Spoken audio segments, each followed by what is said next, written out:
სამართალდამცავებს სურვილის შემთხვევაში უნებართვოდ 21,000-ზე მეტი საუბრის მოსმენა შეუძლიათ. ეს შენ გეხება, არასამთავრობოებმა უკანონო მოსმენების წინააღმდეგ კამპანია განაახლეს. Სად მთავრდება მოსმენებისგან თავისუფალი ზონა და სად იწყება პირადი ცხოვრების ხელშეუხებლობის ზღვარი. სიმბოლური წითელი ხაზი და ვიდეორგოლები საზოგადოებას კიდევ ერთხელ შეახსენებს, რომ მათ შესაძლოა უსმენდნენ.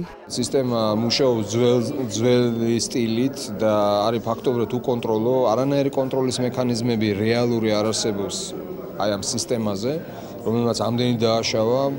სისტემურ კონტროლში მეგულისხმობ საპარლამენტო კონტროლს, სასამართლო კონტროლს, დემოკრატიული სისტემების კონტროლს. ჩვენ არ უნდა ვიყოთ კონკრეტული მაღალი თანამდებობის პირების კეთილგანწყობას და კეთილსინდისიერებას დამოკიდებულები. ჩვენ უნდა ვიცოდოთ ზუსტად, რომ ესა თუ ის სისტემა, რასაც ჩვენ თავაზობთ, რაც იმედი გვაქვს, რომ იქნება მხარდაჭერილი, არ იძლევა იმის საშუალებას, რომ კვლავ მოხდეს ის, რაც ადრე ხდებოდა. მოსახლეობის ნაწილს დღემდე აქვს განცდა, რომ მათი პირადი სატელეფონო საუბრები ისმინება. ნაწილი ფიქრობს, რომ წინა წლებისგან განსხვავებით პრობლემა მწვავედ აღარ დგას.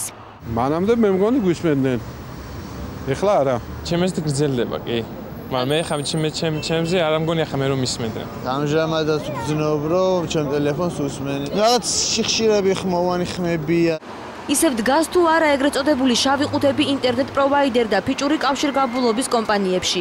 კავკასუს ონლაინში აცხადებენ, რომ იმ აპარატურით, რომელსაც კომპანია სტანდარტულად იყენებს, თვალთვალი და ჩაწერა ტექნიკურად შეუძლებელია და ამ ტიპის ინფორმაციას მხოლოდ კანონით გათვალისწინებულ შემთხვევაში გასცემენ. სატელეფონო მოსმენების საერთაშორისო პრაქტიკაზე საუბრობენ ჯეოსელში.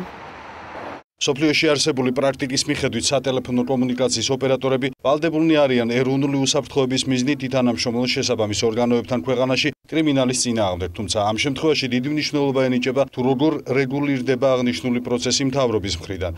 ექსპერტები ამბობენ, რომ პირადი მიმოწერისა და სატელეფონო საუბრების მოსმენა მიყურადება მხოლოდ სამართალდამცველებისთვის არ არის ხელმისაწვდომი. ეგრეთ წოდებული შავი ყუთები კი ამ პროცესის მხოლოდ ერთ-ერთი შემადგენელი ნაწილია. ამასთან თუ თქვენ ტელეფონზე საუბრობთ და ეკო გიბრუნდებათ, ეს არ ნიშნავს, რომ გისმენენ. რა ნიშნები შეგვიძლია ამოვიცნოთ კონკრეტულად ფარული მოსმენა ხდება თუ არა ჩემს ტელეფონზე, ხო? ვფიქრობ, რომ ჩვეულებრივ მოხმარებელს ეს მაინც არ შეუძლია. გარკვეული უნარებია საჭირო, გარკვეული ცოდნა, საშუალებები და ის რომ ჩვენ ამაზე ზედმეტად ვაკეთებთ აქცენტს, პირიქით ჩვენ ამით მოსახლეობაში ვყავთ შეცდომაში. არასამთავრობოების ინიცირებული კანონპროექტის განხილვა პარლამენტში ჯერ არ დაწყებულა. უმრავლესობა მასზე მსჯელობისთვის მზადაა, თუმცა ფიქრობს, რომ უკანონო მოსმენების პრაქტიკა 2012 წლის ოქტომბერში დასრულდა. იგივეს ამბობს შინაგან საქმეთა მინისტრიც. უმცირესობა კი ფიქრობს, რომ უკანონო მოსმენების რაოდენობა გაორმაგდა.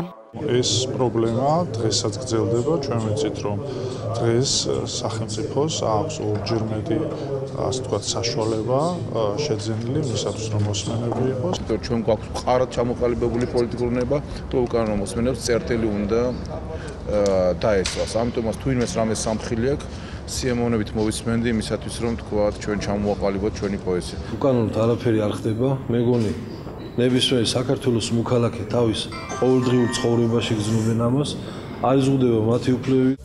რაზე ვსაუბრობთ?